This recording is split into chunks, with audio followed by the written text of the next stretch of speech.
ಎಲ್ಲ ವಿದ್ಯಾರ್ಥಿಗಳಿಗೆ ಪರೀಕ್ಷೆಯ ನಂತರ ಯಾವ ಒಂದು ಕಾಲೇಜು ಮತ್ತು ಕೋರ್ಸನ್ನು ಆಯ್ಕೆ ಮಾಡಿದರೆ ಸೂಕ್ತ ಎನ್ನುವ ಹಿನ್ನೆಲೆಯಲ್ಲಿ ಪಬ್ಲಿಕ್ ಟಿ ವಿಯವರು ಒಂದು ಉತ್ತಮವಾದಂತಹ ವೇದಿಕೆಯನ್ನು ಕಲ್ಪಿಸಿಕೊಟ್ಟಿದ್ದಾರೆ.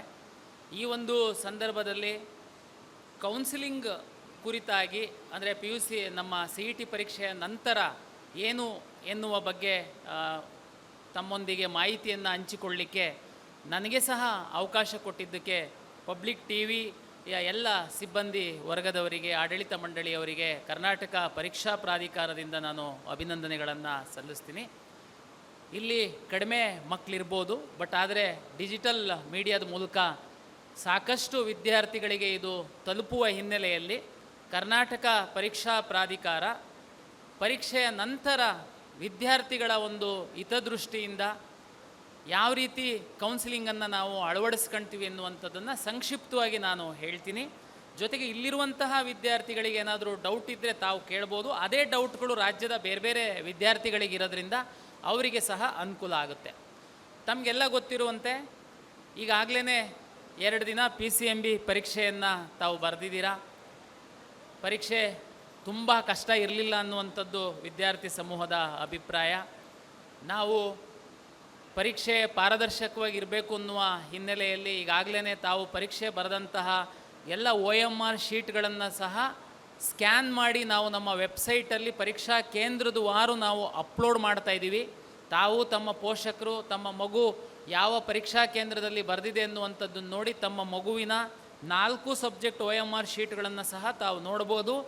ನಾವು ಇನ್ನು 2 ದಿನದಲ್ಲಿ ಕೀ ಆನ್ಸರ್ನ ರಿಲೀಸ್ ಮಾಡ್ತೀವಿ. ತಾವೇ ವ್ಯಾಲ್ಯೂಯೇಷನ್ ಸಹ ಮಾಡ್ಕೊಳ್ಬೋದು, ಎಷ್ಟು ಕ್ವಶನ್ ನಿಮ್ಮ ಮಗು ಸರಿ ಮಾಡಿದೆ ಅಂತ.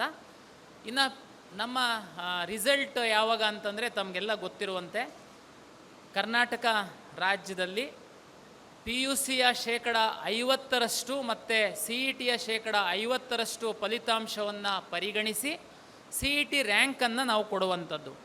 ಯಾವುದ್ಯಾವುದಕ್ಕೆಲ್ಲ ಎಷ್ಟೆಷ್ಟು ಪರ್ಸೆಂಟೇಜ್ ಅಂದರೆ ತಮಗೆ ಗೊತ್ತಿರುವಂತೆ ಇಂಜಿನಿಯರಿಂಗಿಗೆ ಕೋರ್ಸ್ಗಳಿಗೆ ಸಂಬಂಧಪಟ್ಟಂತೆ ಅಂದರೆ ಇಂಜಿನಿಯರಿಂಗ್ ರ್ಯಾಂಕು PCM ಸಬ್ಜೆಕ್ಟಿನ PUC ಮತ್ತು CET 50% ತೆಗೆದುಕೊಳ್ತೀವಿ. ಫಾರ್ಮ್ ಸೈನ್ಸಿಗೆ ಸಂಬಂಧಪಟ್ಟಂತೆ PCMBಯ 4 ಸಬ್ಜೆಕ್ಟಿನ 50-50 PU ಮತ್ತು ಇದ್ರದ್ದು 50% ತಗೊಂಡು ರ್ಯಾಂಕ್ ಕೊಡುವಂಥದ್ದು. ವೆಟರ್ನರಿ ಸೈನ್ಸಿಗೆ ಸಂಬಂಧಪಟ್ಟಂತೆ ಓನ್ಲಿ PCB ಸಬ್ಜೆಕ್ಟ್ನ PUCದು ಪರಿಗಣಿಸಲ್ಲ, ಓನ್ಲಿ CET ಇದನ್ನು ಪರಿಗಣಿಸಿ ನಾವು ರ್ಯಾಂಕ್ ಕೊಡುವಂಥದ್ದು. ಅದೇ ರೀತಿ ಫಾರ್ಮ್ ಡಿ ಮತ್ತು ಡಿ ಫಾರ್ಮಾ, ನರ್ಸಿಂಗು ಇದಕ್ಕೆ CET ಇದನ್ನು ನಾವು ತೆಗೆದುಕೊಂಡು ರ್ಯಾಂಕ್ ಕೊಡುವಂಥದ್ದು. ಅದು ವಿವರವಾಗಿ ನಾವು ನಮ್ಮ ಬ್ರೋಷರಲ್ಲಿ ಹಾಕಿದ್ದೀವಿ, ನೋಡ್ಬೋದು. ರಿಸಲ್ಟು ಕೊಟ್ಟಾದ ನಂತರ ಏನಪ್ಪ ಮಾಡ್ತೀವಿ ಅಂದರೆ ಕೌನ್ಸಿಲಿಂಗ್. ತಮಗೆಲ್ಲ ಗೊತ್ತಿದೆ, ಬೇರೆ ಬೇರೆ ಇಲಾಖೆಗಳಿಂದ ಅಂದರೆ ಫಾರ್ಮ್ ಸೈನ್ಸ್ ಅಂದರೆ ಅಗ್ರಿಕಲ್ಚರ್ ಯೂನಿವರ್ಸಿಟಿ, ವೆಟರ್ನರಿ ಸೀಟ್ಸ್ ಅಂದರೆ ವೆಟರ್ನರಿ ಯೂನಿವರ್ಸಿಟಿ, ಇಂಜಿನಿಯರಿಂಗ್ ಅಂತಂದರೆ ಉನ್ನತ ಶಿಕ್ಷಣ ಇಲಾಖೆಯಿಂದ ನಮಗೆ ಸೀಟ್ ಮ್ಯಾಟ್ರಿಕ್ಸ್ ಅಂತೇಳಿ ಕೊಡ್ತಾರೆ. ಅದ್ರ ಮೇಲೆ ಕೌನ್ಸಿಲಿಂಗ್ ಶುರು ಮಾಡುವಂಥದ್ದು.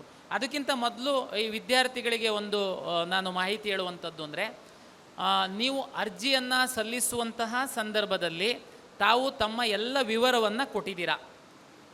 ಅದರಲ್ಲಿ ವಿಶೇಷವಾಗಿ ತಮ್ಗೆ ಗೊತ್ತಿರುವಂತೆ ಮೀಸಲಾತಿಯನ್ನು ಆಧರಿಸಿ ನಾವು ಸೀಟನ್ನು ಹಂಚಿಕೆ ಮಾಡೋದ್ರಿಂದ ತಾವು 371J, ಇನ್ನು ಕ್ಯಾಸ್ಟು ಇತ್ತು ಅಂತಂದರೆ SC ST 3A 3B ಇದೆಲ್ಲದನ್ನು ತಾವು 2A 2B ಎಲ್ಲ ಹಾಕಿರ್ತೀರ.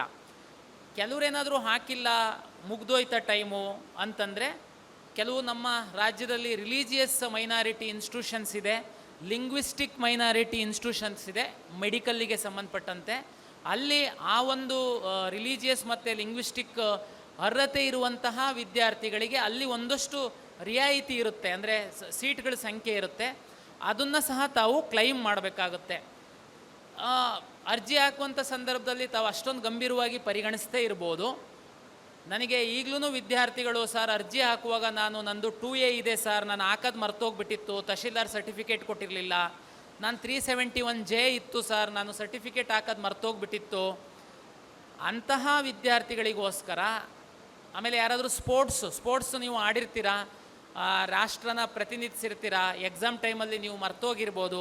ನಿಮ್ಮಂಥ ವಿದ್ಯಾರ್ಥಿಗಳಿಗೋಸ್ಕರ ಎಡಿಟ್ ಆಪ್ಷನನ್ನು ನಾವು ಕೊಟ್ಟಿದ್ದೀವಿ. ಇವತ್ತಿಂದ 1 ವಾರಗಳ ಕಾಲ ತಾವು ಎಡಿಟ್ ಏನಾದರೂ ಮಾಡೋದಿತ್ತು ಅಂತಂದರೆ ಮಾಡ್ಕೊಳ್ಬೋದು. ಸರ್ ಹಿಂದೆಲ್ಲ ಡಾಕ್ಯುಮೆಂಟ್ ವೆರಿಫಿಕೇಷನ್ನಿಗೆ ಬಿ ಯು ಆಫೀಸಿಗೆಲ್ಲ ಹೋಗಬೇಕಾಗಿತ್ತು, ಈಗ ಹೋಗೋದಿಲ್ವಾ? ಇಲ್ಲ. ನಾನು 100% ನಿಮ್ಮ ಸ್ಯಾಟ್ಸ್ ಡಾಟಾದ ಆಧಾರದ ಮೇಲೆ ನಾವು ವೆರಿಫಿಕೇಷನ್ ಮಾಡಿದ್ದೀವಿ. ಕನ್ನಡ ಮೀಡಿಯಮು ಮತ್ತು ರೂರಲ್ ಮೀಸಲಾತಿ ಕ್ಲೈಮ್ ಮಾಡಿದಂತಹ ವಿದ್ಯಾರ್ಥಿಗಳಿಗೆ ಆನ್ಲೈನ್ ಸರ್ವೀಸಸ್ ಇಲ್ಲದ ಹಿನ್ನೆಲೆಯಲ್ಲಿ ತಾವು ಕಾಲೇಜಲ್ಲಿ ಓದ್ತಾ ಇದ್ದರೆ ಅದೇ ಕಾಲೇಜಿನ ಪ್ರಿನ್ಸಿಪಾಲಿಗೆ ಲಾಗಿನ್ ಕೊಟ್ಟು ನಾವು ವೆರಿಫೈ ಮಾಡಿದ್ದೀವಿ. ಮತ್ತು ಡಾಕ್ಯುಮೆಂಟ್ ವೆರಿಫಿಕೇಷನ್ನಿಗೆ ಯಾರಿಗೆ ಇರುತ್ತೆ, ನಾವು 4ನೇ ತಾರೀಕಿಂದ ಒಂದು ಶೆಡ್ಯೂಲ್ ಮಾಡಿದ್ದೀವಿ ಡಾಕ್ಯುಮೆಂಟ್ ವೆರಿಫಿಕೇಷನ್ ಅಂತ.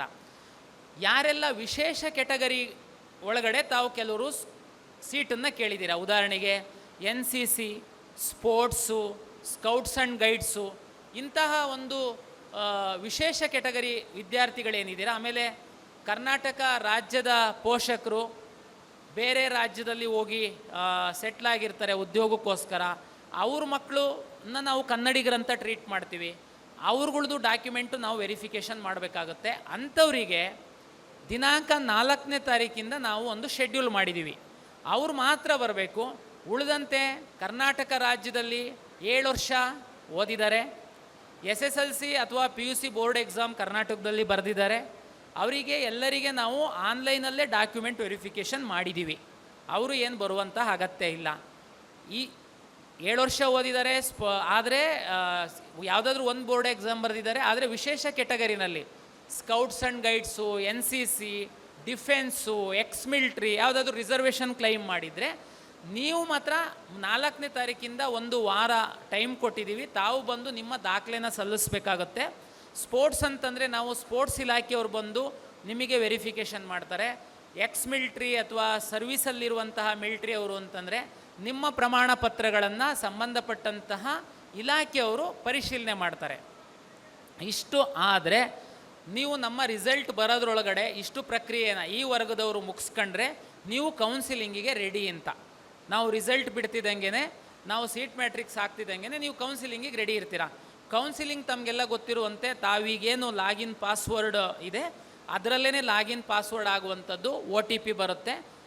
ಒಂದು ಸರಿ ನಾವು ರಿಸಲ್ಟ್ ಪಬ್ಲಿಷ್ ಮಾಡಿದ ಮೇಲೆ, ಈಗ ಉದಾಹರಣೆಗೆ PCMB 4 ಸಬ್ಜೆಕ್ಟನ್ನು ವಿದ್ಯಾರ್ಥಿ ಪರೀಕ್ಷೆಯನ್ನು ಬರೆದಿದ್ದಾನೆ, ಅವನಿಗೆ PCMB ಕೆಲವ್ರು ಏನು ಮಾಡ್ತಾರೆ, ನಮ್ಗೆ ಬಯಾಲಜಿ ಬರೆದಿರಲ್ಲ, PCMC PCM ಮಾತ್ರ ಬರೆದಿರ್ತಾರೆ, ಅವರಿಗೆ ಇಂಜಿನಿಯರಿಂಗ್ ರ್ಯಾಂಕ್ ಮಾತ್ರ ಬರುತ್ತೆ. ಉದಾಹರಣೆಗೆ PCMB ಬರೆದಿದ್ದಾರೆ ಅಂತಂದರೆ ಅವನಿಗೆ ಇಂಜಿನಿಯರಿಂಗ್ ರ್ಯಾಂಕು ಕೊಡ್ತೀವಿ, ವೆಟರ್ನರಿ ರ್ಯಾಂಕು PCB ಮೇಲೆ ಕೊಡ್ತೀವಿ, ನರ್ಸಿಂಗ್ ರ್ಯಾಂಕ್ ಕೊಡ್ತೀವಿ, ಅಗ್ರಿಕಲ್ಚರ್ ರ್ಯಾಂಕ್ ಕೊಡ್ತೀವಿ, ವೆಟರ್ನರಿ ರ್ಯಾಂಕ್, ಈ ಥರ. ಅಂದರೆ ಒಂದು ವಿದ್ಯಾರ್ಥಿಗೆ ಅಷ್ಟೂ ಕೋರ್ಸ್ಗಳಲ್ಲಿ ರ್ಯಾಂಕ್ ಕೊಟ್ಟಿರ್ತೀವಿ ನಾವು. ನೆಕ್ಸ್ಟು ನೀವು ಕೌನ್ಸಿಲಿಂಗ್ ನಾವು ಶುರುವಾದಾಗ ವಿದ್ಯಾರ್ಥಿ ಲಾಗಿನ್ ಆದರೆ, ನೀವು ಲಾಗಿನ್ ಆಗ್ತಿದ್ದಂಗೆ ನೀವು ಎಷ್ಟು ರ್ಯಾಂಕನ್ನು ಪಡೆದಿರ್ತೀರ ಅಷ್ಟು ರ್ಯಾಂಕ್ಗಳು ನಿಮ್ಮ ಲಾಗಿನ್ನಲ್ಲಿ ಡಿಸ್ಪ್ಲೇ ಆಗುತ್ತೆ. ಅಂದರೆ ಅಷ್ಟಕ್ಕೂ ತಾವು ಆಪ್ಷನ್ ಎಂಟ್ರಿ ಮಾಡ್ಬೋದು ಅಂತ ಅದ್ರದ್ದು ಅರ್ಥ. ಓಕೆ, ಆಪ್ಷನ್ ಎಂಟ್ರಿ ನಾವು ಕೌನ್ಸಿಲಿಂಗಿಗೆ ಬಂದಾಗ ಕರ್ನಾಟಕ ರಾಜ್ಯದಲ್ಲಿ ಎಷ್ಟು ಸೀಟ್ ಸಿಗುತ್ತೆ? ತುಂಬ ಇಂಜಿನಿಯರಿಂಗ್ ಕಾಲೇಜಲ್ಲಿ ಈಗಾಗಲೇ ಫೋನ್ ಮಾಡ್ತಾ ಇದ್ದಾರೆ ನಮಗೆ ಅಡ್ಮಿಷನ್ ತಗೊಳ್ಳಿ ಅಂತೇಳಿ. ನನ್ನ ವಿನಂತಿ ಇಷ್ಟೇ, ಪಬ್ಲಿಕ್ TV ಅವರು ಕಾನ್ಕ್ಲೇವ್ ಅರೇಂಜ್ ಮಾಡಿದ್ದಾರೆ, ಸಾಕಷ್ಟು ಕಾಲೇಜವರು ಇಲ್ಲಿ ಬಂದಿದ್ದಾರೆ, ಅವರವರ ಕಾಲೇಜ್ಗಳ ಬಗ್ಗೆ ಅವರು ನಿಮಗೆ ಮಾಹಿತಿಯನ್ನು ಕೊಡ್ತಾರೆ. ಎಲ್ಲ ಸ್ಟಡಿ ಮಾಡಿ, CET ಎಕ್ಸಾಮೇ ನಾನು ಬರೆದಿಲ್ಲ, ನಾನು ಮ್ಯಾನೇಜ್ಮೆಂಟ್ ಸೀಟಲ್ಲಿ ಅಡ್ಮಿಷನ್ ಆಗ್ತೀನಿ, ತಾವು ಹೋಗಿ ಅಡ್ಮಿಷನ್ ಆಗಿ. CET ಎಕ್ಸಾಮ್ ಬರೆದಿದ್ದೀನಿ, ನನ್ನ ಮಗನಿಗೆ ಒಂದು ಒಳ್ಳೆ ರ್ಯಾಂಕ್ ಬರುತ್ತೆ, ಬಟ್ ಆದ್ರೂ ನಾನು ಹೋಗಿ ಅಡ್ಮಿಷನ್ ಆಗಬೇಕಾ, ಇಲ್ಲಿ ವೆಯ್ಟ್ ಮಾಡಬೇಕಾ? ನಾನು ನಿಮಗೆ ಹೇಳುವಂಥದ್ದು ನೋಡಿ, ಇಂಜಿನಿಯರಿಂಗ್ ಕಾಲೇಜಲ್ಲಿ ಕಳೆದ ವರ್ಷ 84,000 ಸೀಟ್ಗಳನ್ನು ಕರ್ನಾಟಕ ಪರೀಕ್ಷಾ ಪ್ರಾಧಿಕಾರ ಹಂಚಿಕೆ ಮಾಡಿದೆ. 84,000 ಸೀಟ್ ಅಂದರೆ ಕಡಿಮೆ ಏನಲ್ಲ. ಯಾವುದೇ ಕರ್ನಾಟಕದ ಪ್ರತಿಷ್ಠಿತ ಕಾಲೇಜ್ ಅಂತಂದ್ರೂ 40-45% ಸೀಟುಗಳನ್ನು ರಾಜ್ಯ ಸರ್ಕಾರ ಮತ್ತು ಇಂಜಿನಿಯರಿಂಗ್ ಕಾಲೇಜುಗಳ ಒಕ್ಕೂಟದ ಒಮ್ಮತದ ಅಭಿಪ್ರಾಯದಂತೆ ಸರ್ಕಾರಕ್ಕೆ ಬಿಟ್ಟುಕೊಡ್ತಾರೆ, ಅಂದರೆ ಪ್ರಾಧಿಕಾರಕ್ಕೆ ಬಿಟ್ಟುಕೊಡ್ತಾರೆ. ನೀವು ಯಾವುದು ಟಾಪ್ ಕಾಲೇಜ್ ತಗೊಳ್ಳಿ, ನೀವು 100 ಸೀಟ್ ಇದೆ ಅವ್ರ ಹತ್ರ ಅಂತಂದರೆ 45 ಸೀಟ್ಸ್ ನಮಗೆ ಬಿಟ್ಟುಕೊಡ್ತಾರೆ. ಅಲ್ಲಿ ಮೈನಾರಿಟಿ ಮತ್ತು ನಾನ್ ಮೈನಾರಿಟಿ ಕಾಲೇಜಸ್ ಬರುತ್ತೆ, 40-45 ನಮಗೆ ಬಿಟ್ಟುಕೊಡ್ತಾರೆ. ನಾವು ಆ ಸೀಟ್ಗಳನ್ನು CET ಬರೆದಂಥ ಮಕ್ಕಳಿಗೇ ನಾವು ಅಲಾಟ್ ಮಾಡುವಂಥದ್ದು. ನೀವು ಉದಾಹರಣೆಗೆ ಯಾವುದಾದ್ರೂ ಒಂದು ಪ್ರತಿಷ್ಠಿತ ಕಾಲೇಜಲ್ಲಿ ಕಂಪ್ಯೂಟರ್ ಸೈನ್ಸ್ ಹೋಗಿ ಕೇಳಿದರೆ 60 ಲಕ್ಷ 70 ಲಕ್ಷ ಹೇಳ್ತಿರ್ಬೋದು, ಆದರೆ ಅದೇ ಕಾಲೇಜಲ್ಲಿ ಮೆರಿಟೋರಿಯಸ್ ಸ್ಟೂಡೆಂಟಿಗೆ ಸರ್ಕಾರ ನಿಗದಿಪಡಿಸುವಂತಹ ಶುಲ್ಕಕ್ಕೆ ನಾವು ಸೀಟ್ ಅಲಾಟ್ ಮಾಡ್ತೀವಿ. ಹಾಗಾಗಿ ನಾನು ಹೇಳುವಂಥದ್ದೇನು ಅಂದರೆ, ನಿಮಗೆ ಸಿ ಇ ಟಿನೇ ಬರೆದಿಲ್ಲ, ನಿಮ್ಮ ಹತ್ರ ತುಂಬ ಹಣ ಇದೆ, ಹೋಗಿ ಅಡ್ಮಿಷನ್ ಆಗಿ. ಸಿ ಇ ಟಿ ಬರೆದಿದ್ದೀರಾ, ಮಗು ಮೇಲೆ ನಿಮಗೆ ನಂಬಿಕೆ ಇದೆ, ದಯಮಾಡಿ ನೀವು ವೆಯ್ಟ್ ಮಾಡಿ. ನೀವು ಸರ್ ಅದು ಸಿಗುತ್ತೋ ಹೇಗೆ, ನಮಗೆ ಹೆಂಗೆ ಗೊತ್ತಾಗಬೇಕು, ಸ್ವಲ್ಪ ಡೌಟ್ ಇದೆ. ನಾನು 100% ನಿಮಗೆ ಸೀಟ್ ಸಿಕ್ಕುತ್ತೆ ಅಂತ ನಾನು ಹೇಳಲ್ಲ, ಬಟ್ ಆದರೆ ನಿಮ್ಮ ಮಗುವಿನ ರ್ಯಾಂಕ್ ಆಧರಿಸಿ ಕಳೆದ ವರ್ಷ 3 ಸುತ್ತುಗಳಲ್ಲಿ ಯಾವುದೋ ಒಂದು ಎಕ್ಸ್ ಕಾಲೇಜಲ್ಲಿ ಎಷ್ಟು ರ್ಯಾಂಕಿಗೆ ನಿಂತಿತ್ತು ಕಂಪ್ಯೂಟರ್ ಸೈನ್ಸು. ಉದಾಹರಣೆಗೆ ನೀವು 3B ಇದ್ದೀರಾ, 3B ಮಗುಗೆ ಅಥವಾ 3B ಮಗಳಿದ್ದಾಳೆ, ಅವಳಿಗೆ ಯಾವುದೋ ಒಂದು ಟಾಪ್ ಕಾಲೇಜಲ್ಲಿ ಎಷ್ಟಕ್ಕೆ ಕಟ್ ಆಫ್ ಆಗಿತ್ತು, first round, second round, third round, ತಾವು ನಮ್ಮ ವೆಬ್ಸೈಟಲ್ಲಿ ನೋಡಬಹುದು. ನೀವು ಗಡಿಬಿಡಿ ಮಾಡಬೇಡಿ, ಸ್ವಲ್ಪ ಸಮಾಧಾನ. ನಮ್ಮಲ್ಲಿ ವೆಬ್ಸೈಟ್ ಓಪನ್ ಮಾಡಿದರೆ ತಮಗೊಂದು ಚಾಟ್ ಬಾಟ್ ಸಹ ಇದೆ, ತಾವಲ್ಲಿ ಪ್ರಶ್ನೆ ಕೇಳಿದರೆ ಸಹ ಅದು ಆನ್ಸರ್ ಮಾಡುತ್ತೆ. ಯಾವ ಕಾಲೇಜು, ಯಾವ ರೌಂಡಲ್ಲಿ, ಏನು ಬೇಕಾದರೂ ಪ್ರಶ್ನೆ ಕೇಳಿ, ನಿಮಗೊಂದು ಐಡಿಯಾ ಬರುತ್ತೆ. ಅದ್ರ ಮೇಲೆ ತಾವು ತೀರ್ಮಾನ ಮಾಡ್ಬೋದು. ಕಾಲೇಜ್ ಬಗ್ಗೆ ಹೇಗೆ ತಿಳ್ಕೊಳ್ಳೋದು? ಓಕೆ, ಇಂಥ ಕಡೆ ವಿಸಿಟ್ ಮಾಡಿದ್ದೀರಾ, ಜೊತೆ ಕಾಲೇಜ್ ವೆಬ್ಸೈಟ್ ನೋಡಿ, ಜೊತೆಗೆ ಕರ್ನಾಟಕ ಪರೀಕ್ಷಾ ಪ್ರಾಧಿಕಾರದ ವೆಬ್ಸೈಟಲ್ಲಿ ಸಹ ನೀವು ಕಾಲೇಜ್ಗಳ ಮಾಹಿತಿ ಇದೆ, ನೋಡ್ಬೋದು. ಇದು ಇಂಜಿನಿಯರಿಂಗ್ ಕಾಲೇಜಿಗೆ ಸಂಬಂಧಪಟ್ಟಂತೆ ಹೇಳಿದೆ. ಇಂಜಿನಿಯರಿಂಗ್ ಕಾಲೇಜಲ್ಲಿ 17 ಸರ್ಕಾರಿ ಇಂಜಿನಿಯರಿಂಗ್ ಕಾಲೇಜುಗಳು ಸಹ ಇದೆ. ಆ ಕಾಲೇಜುಗಳ 100% ಸೀಟುಗಳು KEA ಮೂಲಕ ಅಲಾಟ್ ಆಗುತ್ತೆ. ತುಂಬ ಮೆಡಿಕಲ್ ಆಸ್ಪಿರೆಂಟ್ಸ್ ಇದ್ದೀರಾ, 3ನೇ ತಾರೀಕು ನೀಟ್ ಪರೀಕ್ಷೆ ಇದೆ. 2022ಕ್ಕಿಂತ ಪೂರ್ವದಲ್ಲಿ ಮೆಡಿಕಲ್ಲಿನ ಮ್ಯಾನೇಜ್ಮೆಂಟ್ ಸೀಟ್ಗಳು ಮೆಡಿಕಲ್ ಕಾಲೇಜವರೇ ಅಡ್ಮಿಷನ್ ಮಾಡ್ತಾಯಿದ್ರು. ನಮ್ಮಲ್ಲೇನಾದ್ರೂ ಸರ್ಕಾರಕ್ಕೆ ಬಿಟ್ಟುಕೊಟ್ಟಂಥ ಸೀಟ್ ಅಡ್ಮಿಷನ್ ಆಗಿ ನಮ್ಮ ಎಲ್ಲ ಕೌನ್ಸಿಲಿಂಗ್ ಮುಗಿದ ಮೇಲೆ ಯಾರಾದ್ರೂ ಬಿಟ್ಟೋದ್ರೆ ಅವರೇನೇ ಅಡ್ಮಿಷನ್ ಮಾಡ್ತಾಯಿದ್ರು. ಆದರೆ ಸುಪ್ರೀಂ ಕೋರ್ಟ್ ಮತ್ತು ಕೇಂದ್ರ ಸರ್ಕಾರದ ರಾಜ್ಯ ಸರ್ಕಾರದ ಆದೇಶಗಳ ಹಿನ್ನೆಲೆಯಲ್ಲಿ 100% ಮೆಡಿಕಲ್ ಕಾಲೇಜಿನ ಸೀಟುಗಳು ಕರ್ನಾಟಕ ಪರೀಕ್ಷಾ ಪ್ರಾಧಿಕಾರದ ಮೂಲಕವೇ ಪ್ರವೇಶ ಆಗುವಂಥದ್ದು. ದಯಮಾಡಿ ನಿಮಗೆ ಸಾಕಷ್ಟು ಮಧ್ಯವರ್ತಿಗಳು ವಿದ್ಯಾರ್ಥಿಗಳಿಗೆ, ಪೋಷಕರಿಗೆ ದಿಕ್ಕು ತಪ್ಪಿಸ್ತಾ ಇದ್ದಾರೆ, ಎಚ್ಚರಿಕೆ ವಹಿಸಿ. ಕಳೆದ ವರ್ಷ FIR ಆಗಿದೆ, ಅದ್ರ ಹಿಂದಿನ ವರ್ಷ FIR ಆಗಿದೆ. ತುಂಬ ಪೋಷಕರು ಮೋಸ ಹೋಗಿದ್ದಾರೆ. ಸರ್ ಇಲ್ಲ ಸರ್, ನಮ್ಮ ಪರಿಚಯದವ್ರು ಹೇಳಿದ್ದಾರೆ, ಅದು KE ಅವ್ರು ಮಾಡೋದು ಸರ್ಕಾರಿ ಸೀಟು, ಮ್ಯಾನೇಜ್ಮೆಂಟ್ ಸೀಟ್ ಅಂತಿರುತ್ತೆ, ಅದನ್ನು ನಾನು ನೇರ ಅಡ್ಮಿಷನ್. ನೋ, ನೀವು ಸೀಟ್ ಶೇರಿಂಗ್ ಹೇಗಿದೆ ಅಂತಂದರೆ, ಸರ್ಕಾರಿ ಮೆಡಿಕಲ್ ಕಾಲೇಜುಗಳಲ್ಲಿ 85% ಸೀಟ್ಗಳು KEA ಮೂಲಕ ಅಲಾಟ್ ಆಗುತ್ತೆ, 15% ಸೀಟ್ಗಳು ಸೆಂಟ್ರಲ್ ಗೌರ್ಮೆಂಟು MCC ಮೂಲಕ ಅಲಾಟ್ ಆಗುತ್ತೆ. ಕೌನ್ಸಿಲಿಂಗ್ ಮೂಲಕ ನಿಮ್ಮ ನೀಟ್ ರ್ಯಾಂಕ್ ಆಧರಿಸಿ ಆಗುವಂಥದ್ದು. ಕರ್ನಾಟಕ ಪರೀಕ್ಷಾ ಪ್ರಾಧಿಕಾರದಲ್ಲಿ ಸರ್ಕಾರಿ ಮೆಡಿಕಲ್ ಕಾಲೇಜುಗಳ 85% ಸೀಟು ಜೊತೆಗೆ ಖಾಸಗಿ ಮೆಡಿಕಲ್ ಕಾಲೇಜುಗಳ 100% ನಮ್ಮ ಮೂಲಕನೇ ಅಲಾಟ್ ಆಗುತ್ತೆ. ಅದರಲ್ಲಿ ಎಗೈನ್ ನಿಮಗೆ 40% 45% ಅಷ್ಟು ಸೀಟು ಅವರು ಸರ್ಕಾರಕ್ಕೆ ಬಿಟ್ಟುಕೊಡ್ತಾರೆ. ಸರ್ಕಾರಕ್ಕೆ ಬಿಟ್ಟುಕೊಟ್ಟಂತಹ ಸೀಟಿಗೆ ಸರ್ಕಾರ ಫೀಸ್ ನಿಗದಿಪಡಿಸುತ್ತೆ. ಅದಕ್ಕೆ ಮೀಸಲಾತಿ ಅನ್ವಯಿಸಿ ನೀಟ್ ರ್ಯಾಂಕ್ ಆಧರಿಸಿ ನಾವು ಸೀಟ್ ಹಂಚಿಕೆ ಮಾಡ್ತೀವಿ. ಉಳಿದಂತೆ 40% ಸೀಟ್ ಏನು ಬರುತ್ತೆ, ಆ 40% ಸೀಟಲ್ಲಿ ಹೈಯರ್ ಫೀಸ್ ಅಂತೇಳಿ, ಕಳೆದ ವರ್ಷ 12 ಲಕ್ಷ ಪ್ಲಸ್ ಸೀಟ್ ಇತ್ತು, ಹೈಯರ್ ಫೀಸ್ ಅಂತೇಳಿ ಅದನ್ನು ಸಹ ಸರ್ಕಾರ ಮತ್ತು ಮೆಡಿಕಲ್ ಕಾಲೇಜ್ ಅಸೋಸಿಯೇಷನ್ ಅವರು ಒಮ್ಮತದಿಂದ ನಿಗದಿಪಡಿಸ್ತಾರೆ. ಅದಕ್ಕೆ ಸಹ KEA ಮೂಲಕನೇ ಸೀಟ್ ಅಲಾಟ್ ಆಗುತ್ತೆ ನಿಮ್ಮ ನೀಟ್ ರ್ಯಾಂಕ್ ಆಧರಿಸಿ. ಉಳಿಯುವಂತಹ 20% ಸೀಟ್ ಏನಿದೆ, 15% ಮೆಡಿಕಲ್ ಸೀಟ್ಗಳು NRI ವಿದ್ಯಾರ್ಥಿಗಳಿಗೆ ಅಂತ ಇಡ್ತಾರೆ, 5% ಸೀಟು ಮ್ಯಾನೇಜ್ಮೆಂಟ್ ಸೀಟ್ ಅಂತ ಇಡ್ತಾರೆ. ಅದಕ್ಕೆ ಫೀಸ್ ಅಷ್ಟೇ ಕಾಲೇಜವರು ಫಿಕ್ಸ್ ಮಾಡ್ಬೋದು, ಸೀಟ್ ಮಾತ್ರ KEA ಮೂಲಕನೇ ಅಲಾಟ್ ಆಗುತ್ತೆ. ದಯಮಾಡಿ ಅರ್ಥ ಮಾಡ್ಕೊಳ್ಳಿ. ನಿಮಗಿಲ್ಲೇ ಮೆಡಿಕಲ್ ಸ್ಟೂಡೆಂಟ್ಸು ಪೋಷಕರಿಗೆ ಮಧ್ಯವರ್ತಿಗಳು ಮೋಸ ಮಾಡ್ತಾರೆ. ಯಾರಾದರೂ ನೇರವಾಗಿ ಕಾಲೇಜಿಗೆ ಹೋಗಿ ತಾವು ಕೇಳಿದರೆ ಅವ್ರು ಹೇಳ್ತಾರೆ, ನೋಡ್ರಪ್ಪ ನಮ್ಮದೇನಿಲ್ಲ, ಈಗ ಎಲ್ಲ KEA ತಗೊಂಡಿದೆ, ತಾವು ದಯಮಾಡಿ KEAಗೆ ಅಪ್ರೋಚ್ ಆಗಿ. ಆದರೆ ಯಾರಾದರೂ ಮಧ್ಯವರ್ತಿಗಳಿಗೆ ಹೋಗಿ ಕೇಳಿದರೆ, ನನಗೆ ಎಲ್ಲ ಸೆಟ್ಟಿಂಗ್ಸ್ ಇದೆ, ಕಾಲೇಜವ್ರು ನಮಗೆ ಪರಿಚಯ ಇದ್ದಾರೆ, ಇಷ್ಟು ದುಡ್ಡು ಕೊಟ್ಬಿಡಿ ನಾನು ಮಾಡಿಸ್ತೀನಿ. ಆಗಲ್ಲ. ಉದಾಹರಣೆಗೆ ನಿಮ್ಮ ಹತ್ರ ಸಾಕಷ್ಟು ದುಡ್ಡಿದೆ, ನನಗೆ KEA ಮುಖಾಂತರನೇ ನಾನು ಬರ್ತೀನಿ, ನಾನು ಹೋಗಿ ಕಾಲೇಜಿಗೆ ಮಾತಾಡ್ಕೊಂಡು ಬಂದಿದ್ದೀನಿ, ನೀನು ಜಸ್ಟು KEAಗೆ ಅರ್ಜಿ ಹಾಕು, ನಾನು ನಿಮಗೆ ಸೀಟ್ ಕೊಡ್ತೀನಿ ಅಂತ ಕಾಲೇಜವ್ರು ಹೇಳಿದ್ದಾರೆ. ನಂಬೇಡಿ, ಹೇಳ್ತೀನಿ ಹೇಗೆ ಅಂತ. ಉದಾಹರಣೆಗೆ ನಿಮ್ಮ ಕಾಲೇಜ್ ಒಂದು ಆತ್ಮೀಯತೆ ಇದೆ ಅಂತ ನೀವು ಮ್ಯಾನೇಜ್ಮೆಂಟ್ ಸೀಟನ್ನು ತಾವು ಮಾತಾಡಿಕೊಂಡು ಬಂದಿದ್ದೀರಾ, ನೀವು ಆ ಕಾಲೇಜಿನ ಆಪ್ಷನ್ ಎಂಟ್ರಿ ಮಾಡ್ತೀರಾ, ನಿಮ್ಮ ಮಗುದು 10 ಲಕ್ಷ ರ್ಯಾಂಕ್ ಇದೆ, ಆ ಕಾಲೇಜಲ್ಲಿ 2 ಮ್ಯಾನೇಜ್ಮೆಂಟ್ ಸೀಟ್ ಇದೆ. ಒಂದು ವೇಳೆ 6 ಲಕ್ಷ 7 ಲಕ್ಷ ರ್ಯಾಂಕ್ ಇರುವಂತಹ ನೀಟ್ ರ್ಯಾಂಕ್ ಇರುವಂಥ ವಿದ್ಯಾರ್ಥಿ ಅದೇ ಕಾಲೇಜಿನ ಮ್ಯಾನೇಜ್ಮೆಂಟ್ ಸೀಟ್ ಹಾಕಿದರೆ ನಿಮ್ಮ ಮಗುಗೆ ಸಿಗಲ್ಲ, 6 ಲಕ್ಷ 7 ಲಕ್ಷ ಇರೋ ಮಗುಗೇ ಸಿಗುವಂಥದ್ದು. ಇಲ್ಲಿ ಯಾವುದೂ ಸಹ ಬ್ಯಾಕ್ ಡೋರ್ ಎಂಟ್ರಿ ಮೆಡಿಕಲಲ್ಲಿ ಇಲ್ಲ. 100% ಪಾರದರ್ಶಕವಾಗಿ ಆನ್ಲೈನ್ ಮೂಲಕ ಆಗುತ್ತೆ. ಎಂಟೈರು ನೀವು ನೋಡ್ಬೋದು. ಆಮೇಲೆ ಸರ್ ಇದು ಹೇಗೆ ಗೊತ್ತಾಗುತ್ತೆ ಲಾಸ್ಟ್ ಇಯರ್ ಎಷ್ಟು ನಿಂತಿತ್ತು? ಸೇಮ್ ನಾನು ಅವಾಗ ಇಂಜಿನಿಯರಿಂಗಿಗೆ ಹೇಳ್ದಂಗೆ ನಮ್ಮ ವೆಬ್ಸೈಟಲ್ಲಿ ಇಡೀ ಕಾಲೇಜು ವಾರು ಲಿಸ್ಟನ್ನೇ ಹಾಕಿದ್ದೀವಿ ನಾವು. ವಿದ್ಯಾರ್ಥಿ ರಿಜಿಸ್ಟರ್ ನಂಬರು, ವಿದ್ಯಾರ್ಥಿ ನೇಮು, ಅವನು ಏನು ನೀಟ್ ರ್ಯಾಂಕ್ ಇತ್ತು, ಯಾವ ಸೀಟ್ ಅವನಿಗೆ ಸಿಕ್ಕಿದೆ ಅಂತ ಹಾಕಿದ್ದೀವಿ ನಾವು. ಹಾಗಾಗಿ ನೀವು ಅತ್ಯಂತ ಪಾರದರ್ಶಕವಾಗಿದೆ. ನಿಮ್ಮ ಮಗು ಸಿ ಇ ಟಿ ಎಕ್ಸಾಮ್ ಬರೆದಿತ್ತು ಅಂತಂದರೆ ಸಿ ಇ ಟಿ ರ್ಯಾಂಕ್ ಆಧರಿಸಿ engineering, pharma D pharma, B pharma, ಕೃಷಿ ವಿಜ್ಞಾನಗಳೇನು ಬರುತ್ತೆ, agriculture, sericulture, veterinary science, nursing seat allot ಆದರೆ ನೀಟ್ ರ್ಯಾಂಕ್ ಆಧರಿಸಿ AYUSH, dental, medical seat allot ಆಗುತ್ತೆ. ಆಯುಷು, ಡೆಂಟಲ್ಲು, ಮೆಡಿಕಲಲ್ಲಿ ನೀಟ್ ರ್ಯಾಂಕ್ ಆಧರಿಸಿ 100% ಸೀಟುಗಳನ್ನು ಕರ್ನಾಟಕ ಪರೀಕ್ಷಾ ಪ್ರಾಧಿಕಾರವೇ ಅಲಾಟ್ ಮಾಡುತ್ತೆ. ಫೀಸು ಫಿಕ್ಸ್ ಮಾಡುವಂಥದ್ದು ಮಾತ್ರ ಮ್ಯಾನೇಜ್ಮೆಂಟು ಮತ್ತು NRIಗೆ ಸಂಬಂಧಪಟ್ಟಂಥ ಫೀಸನ್ನು ಎಷ್ಟು ಬೇಕಾದರೂ, ಹೈಯೆಸ್ಟ್ ಅಂದರೆ 45 ಲಕ್ಷದ ಒಳಗಡೆ ಎಷ್ಟು ಬೇಕಾದರೂ ಕಾಲೇಜವರು ಫಿಕ್ಸ್ ಮಾಡ್ಬೋದು. ನಾವು ನಮ್ಮ ವೆಬ್ಸೈಟಲ್ಲಿ ಪಬ್ಲಿಷ್ ಮಾಡ್ತೀವಿ. ಉಳಿದಂತಹ 80% ಸೀಟ್ಗಳಿಗೆ ಒಂದು ಒಮ್ಮತದ ಅಭಿಪ್ರಾಯದಿಂದ ಸರ್ಕಾರ ಮತ್ತು ಅಸೋಸಿಯೇಷನ್ ಅವ್ರು ಫಿಕ್ಸ್ ಮಾಡ್ತಾರೆ.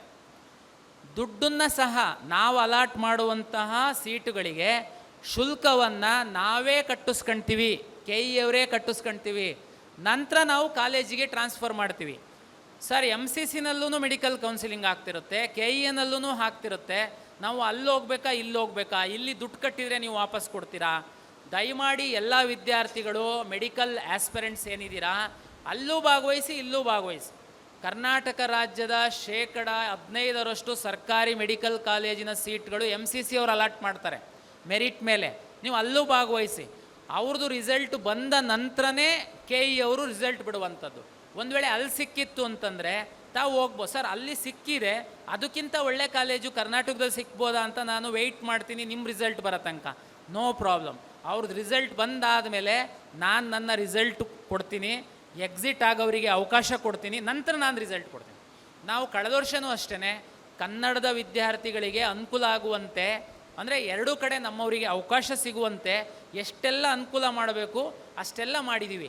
ಬಟ್ 3rd ರೌಂಡ್ ಒಂದು ಕೋರ್ಟಿಗೆ ಸ್ವಲ್ಪ ಕೇಸ್ ಆಗಿತ್ತು. ಅದಂದರೆ ನಮ್ಮ ತಪ್ಪಿಂದ ಅಲ್ಲ, ಲಾಸ್ಟ್ ಮೂಮೆಂಟಲ್ಲಿ ಸೀಟು ಇನ್ಕ್ರೀಸ್ ಆಗಿದ್ದರಿಂದ 3rd ರೌಂಡ್ ಮಾತ್ರ ನಮ್ಮದು ಸ್ವಲ್ಪ ಡಿಲೇ ಆಯಿತು. ಉಳಿದಂತೆ ಕರ್ನಾಟಕ ರಾಜ್ಯದ ವಿದ್ಯಾರ್ಥಿಗಳಿಗೆ ಎಷ್ಟು ಅನುಕೂಲ ಮಾಡಬೇಕು ಅಷ್ಟು ಅನುಕೂಲ ಮಾಡಿಕೊಟ್ಟಿದ್ದೀವಿ. ಕೌನ್ಸಿಲಿಂಗ್ ಅಂತಂದರೆ ಬೇರೆದೆಲ್ಲ ಏನಾಗುತ್ತೆ, ನಿಮಗೆ ಒಂದೇ ಕೋರ್ಸು, ಉದಾಹರಣೆಗೆ MCC ಅಂತಂದರೆ ಮೆಡಿಕಲ್ದು ಮಾತ್ರ ಅವರು ಅಲಾಟ್ ಮಾಡ್ತಾರೆ, ನೀವು ಆಪ್ಷನ್ ಎಂಟ್ರಿ ಮಾಡಿಬಿಡ್ತೀರಾ. ನಮ್ಮದು ಏನು ಸಮಸ್ಯೆ ನಿಮಗೆ ಅಂತಂದರೆ, ನಿಮ್ಮ ಲಾಗಿನ್ ಓಪನ್ ಮಾಡಿದರೆ 240ಕ್ಕಿಂತ ಹೆಚ್ಚು ಇಂಜಿನಿಯರಿಂಗ್ ಕಾಲೇಜ್ ಬರುತ್ತೆ. ಒಂದು ಇಂಜಿನಿಯರಿಂಗ್ ಕಾಲೇಜಲ್ಲಿ 10 ಬ್ರ್ಯಾಂಚ್ ಇದ್ದರೆ 10 ಬ್ರ್ಯಾಂಚ್ ಬರುತ್ತೆ. ಅದೇ ರೀತಿ ಮೆಡಿಕಲ್ ಕಾಲೇಜು, ಆಯುಷು, ಡೆಂಟಲ್ಲು ಎಲ್ಲ ಬರೋದ್ರಿಂದ ನೀವು ಎಲ್ಲದಕ್ಕೂ ಆಪ್ಷನ್ ಹೇಗೆ ತುಂಬ ಕ್ಲಾರಿಟಿ ಇರುತ್ತೆ. ಕೆಲವರಿಗೆ ಮೆಡಿಕಲ್ಲೇ ಮಾಡೋದು ನಾನು, ಓಕೆ ನಿಮ್ಮದು ತೊಂದರೆ ಇಲ್ಲ. ಕೆಲವ್ರದ್ದು ಏನಾಗುತ್ತೆ, ಮೆಡಿಕಲ್ಲಿ ಟ್ರೈ ಮಾಡ್ತೀನಿ, ಸಿಕ್ಕಿಲ್ಲ ಅಂದರೆ ಡೆಂಟಲ್ಲು, ಅದು ಸಿಕ್ಕಿಲ್ಲ ಅಂದರೆ ಆಯುಷು, ಅದು ಸಿಕ್ಕಿಲ್ಲ ಅಂದರೆ ಪ್ಲಾನ್ B ಇಂಜಿನಿಯರಿಂಗು. ನೀವೇನು ಮಾಡಬೇಕಾಗುತ್ತೆ, ಆಪ್ಷನ್ಸ್ಗಳನ್ನ ಜಾಸ್ತಿ ಎಂಟ್ರಿ ಮಾಡಬೇಕಾಗುತ್ತೆ.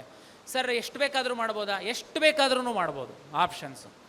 ನಾವು ಅಲಾಟ್ ಮಾಡುವಾಗ ನಿಮ್ಮ ರ್ಯಾಂಕು, ನಿಮ್ಮ ರಿಸರ್ವೇಷನ್ನು, ನಿಮ್ಮ ಪ್ರಿಯಾರಿಟಿ, ನೀವು ಯಾವುದು ಫಸ್ಟ್ ಅಂತ ಹಾಕಿದ್ದೀರಾ ಅದ್ರ ಮೇಲೆ ನಾವು ಮಾಡ್ತೀವಿ. ಸರ್ ಒಂದು ಸರಿ ಮಾಡ್ತಿದ್ದಂಗೆ ಇದಾಗ್ಬಿಡ, ಏನು ಚಿಂತೆ ಮಾಡಬೇಡಿ. ನಾವು ಆಪ್ಷನ್ ಎಂಟ್ರಿ ಓಪನ್ ಮಾಡಿದ ಮೇಲೆ ಮಾಕ್ ರಿಸಲ್ಟ್ ಅಂತ ಬಿಡ್ತೀವಿ. ಅದಾದಮೇಲೆ ನಿಮಗೊಂದು ಐಡಿಯಾ ಬರುತ್ತೆ. ಮತ್ತೆ ನಾವು ನಿಮಗೆ ಮೇಲೆ ಕೆಳಗೆ ಮಾಡೋದಕ್ಕೆ, ಡಿಲೀಟ್ ಮಾಡೋದಕ್ಕೆ ಅವಕಾಶ ಕೊಡ್ತೀವಿ. ಅದಾದಮೇಲೆ ನಾವು ರಿಸಲ್ಟ್ ಬಿಡ್ತೀವಿ. ಅಲ್ಲೂ ತಪ್ಪಾಗಿತ್ತು, ನೀವು 2nd ರೌಂಡಿಗೆ ಬರ್ಬೋದು ಅಪ್ಗ್ರೇಡೇಷನ್ನಿಗೆ. ಹಾಗಾಗಿ ನಾನು ಮುಂದಿನ ದಿನಗಳಲ್ಲಿ ವಿದ್ಯಾರ್ಥಿಗಳಿಗೆ ಕೌನ್ಸಿಲಿಂಗಿಂದು ಹೆಚ್ಚಿನ ಮಾಹಿತಿ ಹೇಳ್ತೀನಿ. ಇಲ್ಲಿ 2 ವಿಷಯನ ನಾನು ಹೇಳೋದಕ್ಕೆ ಹೆಚ್ಚು ಇಷ್ಟಪಡುವಂಥದ್ದು. ಈ ಸಂದರ್ಭದಲ್ಲಿ ಪರೀಕ್ಷೆ ಆಗಿದೆ, ನೆಕ್ಸ್ಟು 20-25 ದಿವಸದೊಳಗಡೆ ರಿಸಲ್ಟ್ ಬರುತ್ತೆ. ನಮ್ಮ ರಿಸಲ್ಟ್ ಯಾವಾಗ ಕೊಡಬೇಕಾಗುತ್ತೆ ನಾನು ಅಂತಂದರೆ PUCಯ 2ನೇ ಪರೀಕ್ಷೆಯ ಫಲಿತಾಂಶ ಬಂದ ನಂತರವೇ ನಾನು ಕೊಡಬೇಕು. ಯಾಕೆಂದರೆ ಬೆಸ್ಟ್ ಆಫ್ 2 PUದು ರಿಸಲ್ಟ್ ತಗೊಂಡು ನಾನು ನನ್ನ ರಿಸಲ್ಟನ್ನು ಕೊಡಬೇಕಾಗಿರೋದ್ರಿಂದ ಅವರ ರಿಸಲ್ಟಿಗೆ ನಾನು ಕಾಯಬೇಕಾಗುತ್ತೆ. ಅವರ ರಿಸಲ್ಟು ಬಂದ 1 ವಾರದೊಳಗಡೆ ನಾನು ರಿಸಲ್ಟ್ ಕೊಡ್ತೀನಿ. ಅದರೊಳಗಡೆ ನಿಮಗೆ ಒಂದು 20-25 ದಿವಸ ಸಮಯ ಇದೆ. ವಿದ್ಯಾರ್ಥಿಗಳು ನಮ್ಮ ವೆಬ್ಸೈಟಲ್ಲಿ ಹೋಗಿ ಕಳೆದ ವರ್ಷದ ಕಾಲೇಜು ವಾರು, ಕೋರ್ಸ್ ವಾರು ರ್ಯಾಂಕ್ಗಳನ್ನು ತಾವು ಸ್ಟಡಿ ಮಾಡಿ. ಜೊತೆಗೆ ನೀವು ಏನು ಅರ್ಜಿ ಹಾಕಿದ್ದೀರಾ, ಅರ್ಜಿಯನ್ನು ಒಮ್ಮೆ ಪರಿಶೀಲನೆ ಮಾಡಿಕೊಳ್ಳಿ. ನೀವು ಎಲ್ಲ ಮೀಸಲಾತಿ ಹಾಕಿದ್ದೀರಾ, ಎಲ್ಲದೂ ಕರೆಕ್ಟ್ ಇದೆಯಾ, ಅದನ್ನೊಂದು ಸರಿ ನೋಡ್ಕೊಳ್ಳಿ. ವಿಶೇಷ ಕೆಟಗರಿಯ ವಿದ್ಯಾರ್ಥಿಗಳು ದಾಖಲೆ ಪರಿಶೀಲನೆಗೆ 4ನೇ ತಾರೀಕಿಂದ ಇಟ್ಕೊಂಡಿದ್ದೀವಿ. ತಾವು ಬನ್ನಿ, ದಾಖಲೆ ಪರಿಶೀಲನೆ ಮಾಡ್ಕೊಳ್ಳಿ. ಮತ್ತು ಕಳೆದ ವರ್ಷ ನಾವು ಈ PWD ಪರ್ಸನ್ ವಿತ್ ಡಿಸೆಬಿಲಿಟಿ ವಿಶೇಷ ಚೇತನ ವರ್ಗದಲ್ಲಿ 26 ವಿದ್ಯಾರ್ಥಿಗಳು ನಮಗೆ ಮಧ್ಯವರ್ತಿಗಳ ಒಂದು ಸಹವಾಸ ಮಾಡಿ ಮೋಸ ಮಾಡಲಿಕ್ಕೆ ಬಂದರು. ಅವರೆಲ್ಲರ ಮೇಲೆ ನಾವು FIR ಹಾಕಿದ್ದೀವಿ. ನೋಡಿ, ಮೋಸ ಮಾಡುವಂಥದ್ದು ಇವತ್ತಿನ ಈ ಟೆಕ್ನಾಲಜಿ ಒಳಗಡೆ ಇಷ್ಟು ಸೋಷಿಯಲ್ ಮೀಡಿಯಾ ಸಾಧ್ಯ ಇಲ್ಲ. ಆ ಟೈಮಿಗೆ ನೀವೇನಾದರೂ ಮಾಡಿದ್ದೀವಿ ಅಂತ ಖುಷಿ ಆಗ್ಬೋದು, ಆದರೆ ಸಿಸ್ಟಮ್ ಒಳಗಡೆ ನೀವು ಮೋಸ ಮಾಡಿ ಬಂದರೆ ಹೊರಗಡೆ ಅಷ್ಟೇ ಖುಷಿಯಾಗಿ ಹೋಗುವಂಥದ್ದಕ್ಕೆ ಸಾಧ್ಯ ಇಲ್ಲ. ನೋಡಿ, ಕಳೆದ ವರ್ಷ ಆ ವಿದ್ಯಾರ್ಥಿಗಳು ಫೇಕ್ ಮೆಡಿಕಲ್ ಸರ್ಟಿಫಿಕೇಟನ್ನು ತಗೊಂಡ್ರು. ಅಲ್ಲಿಗೆ ನಂದು ಮುಗ್ದೋಗ್ಬಿಡ್ತು, ನನಗೆ ಮೆಡಿಕಲ್ ಸೀಟ್ ಕನ್ಫರ್ಮ್ ಆಯಿತು ಅಂತ ಅಂದ್ಕೊಂಡ್ರು.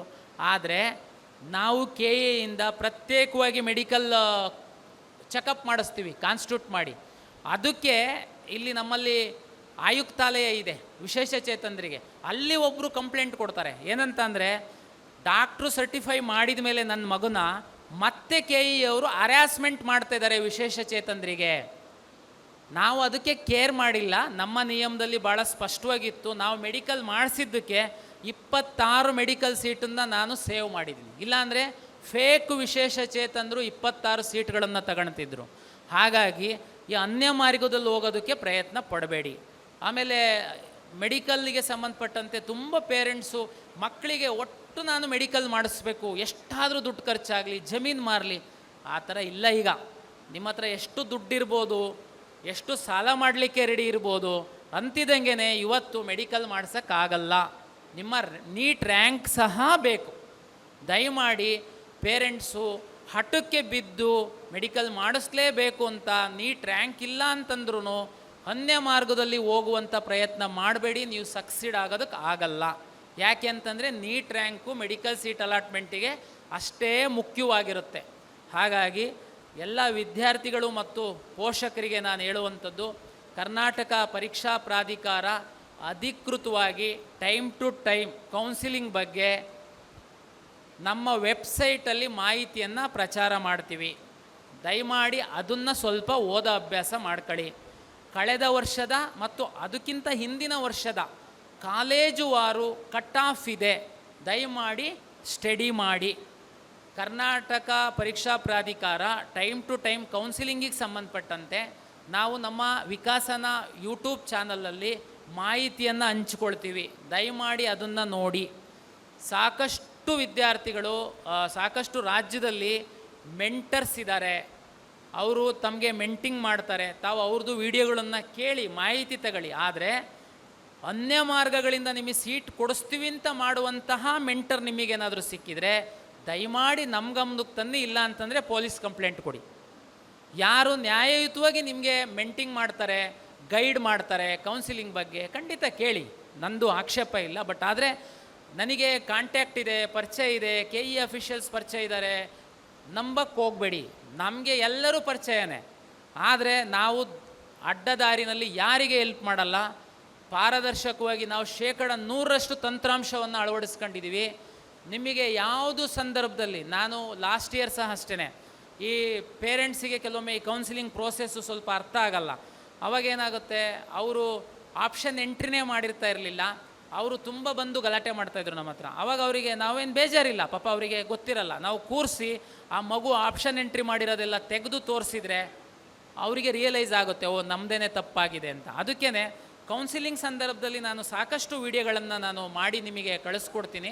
ಸಮಾಧಾನವಾಗಿ ಆಪ್ಷನ್ ಎಂಟ್ರಿ ಮಾಡಿ, ನಿಮಗೆ ನಿಮ್ಮ ರ್ಯಾಂಕಿಗೆ ತಕ್ಕಂತೆ ನಿಮಗೆ ಕಾಲೇಜ್ಗಳು ಸಿಗುತ್ತೆ. ತಕ್ಷಣ ಹೋಗಿ ಅಡ್ಮಿಷನ್ ಆಗುವಂಥದ್ರ ಬಗ್ಗೆ ನಾನು ಹೇಳೋದು, ನಿಮ್ಮ ಮಕ್ಕಳ ಮೇಲೆ, ನಿಮ್ಮ ಮಗುವಿನ ರ್ಯಾಂಕ್ ಮೇಲೆ ತಮಗೆ ನಂಬಿಕೆ ಇದ್ದರೆ, ಇಂಜಿನಿಯರಿಂಗಿಗೆ ಮಾತಾಡೋದಾದರೆ 84,000 ಈ ವರ್ಷ ಇನ್ನೂ ಸ್ವಲ್ಪ ಜಾಸ್ತಿ ಆಗ್ಬೋದು. ಮೆಡಿಕಲ್ಲಿಗೆ, ಡೆಂಟಲ್ಲಿಗೆ, ಆಯುಷಿಗೆ ಸಂಬಂಧಪಟ್ಟಂತೆ ಆದರೆ 100% ಸೀಟುಗಳು ನಮ್ಮ ಮೂಲಕ ಅಲಾಟ್ ಆಗೋದ್ರಿಂದ ತಾವು ಎಲ್ಲ ಕಾಲೇಜುಗಳ ಕೋರ್ಸುಗಳ ಸ್ಟಡಿ ಮಾಡಿ ನಮ್ಮ ಕೌನ್ಸಿಲಿಂಗಲ್ಲಿ ಭಾಗವಹಿಸಿ ನೀವು ಒಳ್ಳೆ ಸೀಟನ್ನು ತಗೊಳ್ಳಿ ಅಂತನ್ನುವಂಥದ್ದು ನನ್ನ ಒಂದು ವಿನಂತಿ. ಬಹುತೇಕ ಈ ಹಂತದಲ್ಲಿ ಇಷ್ಟೇ ಮಾಹಿತಿ ಸಾಕು ಅಂತ ಅನಿಸುತ್ತೆ. ಬಟ್ ಆದರೆ ನಾನು ಹೇಳಿರೋದನ್ನು ಬಿಟ್ಟು ಕೆಲವೊಂದೇನಾದ್ರೂ ಅನುಮಾನಗಳಿದ್ದರೆ ಪೇರೆಂಟ್ಸು ತಾವು ಕೇಳ್ಬೋದು. ತಾವು ಕೇಳುವಂತಹ ಪ್ರಶ್ನೆ ಬಹುತೇಕ ಟಿ ವಿಯವರು ಇದನ್ನು ಪ್ರಸಾರ ಮಾಡೋದ್ರಿಂದ ಡಿಜಿಟಲ್ ಮೀಡಿಯಾದಲ್ಲಿ ಬೇರೆ ಕಡೆ ಇರುವಂತಹ ಮಕ್ಕಳು ಪೋಷಕರಿಗೆ ಸಹ ಅನುಕೂಲ ಆಗುತ್ತೆ. ಧನ್ಯವಾದಗಳು. ಸರ್, ಕಲ್ಯಾಣ ಕರ್ನಾಟಕ 371J ಇದೆಯಲ್ವಾ, ಸೊ ಅದು ಎಲ್ಲ ಕಾಲೇಜಿಗಲ್ಲಿ ಸೀಟ್ಸ್ ಇದೆಯಾ? ಹೌದು ಅಂದರೆ ಈಗ ನಾವು ನಮ್ಮ ಮಗನಿಗೆ ಹಾಕಿರ್ತೀವಿ, ಎಲ್ಲ ಪ್ರಯಾರಿಟೀಸ್ ಸೆಟ್ ಮಾಡಿರ್ತೀವಿ, college branch. So in case all the ರೌಂಡ್ಸಲ್ಲಿ ನಮ್ಮ ಕಾಲೇಜ್ ಸಿಗಲಿಲ್ಲ ಅಂದರೆ ಏನು ಮುಂದೆ? ಕಲ್ಯಾಣ ಕರ್ನಾಟಕ ಏನು 371J ಅಡಿಯಲ್ಲಿ ಸರ್ಕಾರ ಮೀಸಲಾತಿಯನ್ನು ನಿಗದಿಪಡಿಸಿದೆ. ಇಂಜಿನಿಯರಿಂಗ್, ಮೆಡಿಕಲ್, ಡೆಂಟಲ್, ಆಯುಷ್ ಎಲ್ಲದಕ್ಕೆ ಸಹ 371Jನಲ್ಲಿ ಸರ್ಕಾರ ಸೀಟ್ಗಳನ್ನು ನಿಗದಿಪಡಿಸುತ್ತೆ. ಹೇಗೆ ನಿಗದಿಪಡಿಸುತ್ತೆ? ತಮಗೆಲ್ಲ ಗೊತ್ತಿದೆ, ಕಲ್ಯಾಣ ಕರ್ನಾಟಕದ ಜಿಲ್ಲೆಗಳಲ್ಲಿ ಒಂದಷ್ಟು ಇನ್ಸ್ಟಿಟ್ಯೂಷನ್ಸ್ ಇದೆ, ಆ ಜಿಲ್ಲೆ ಹೊರತುಪಡಿಸಿ ಒಂದಷ್ಟು ಇನ್ಸ್ಟಿಟ್ಯೂಷನ್ಸ್ ಇದೆ. ಈ ಎಲ್ಲ ಇನ್ಸ್ಟಿಟ್ಯೂಷನ್ಸ್ ಕಲ್ಯಾಣ ಕರ್ನಾಟಕದಲ್ಲಿರುವಂತಹ ಇನ್ಸ್ಟಿಟ್ಯೂಷನ್ಸಲ್ಲಿ ಹೆಚ್ಚಿನ ಒಂದು ಸೀಟ್ಗಳು ತಮ್ಮ ಮಕ್ಕಳಿಗೆ ನಿಗದಿಯಾಗಿರುತ್ತೆ.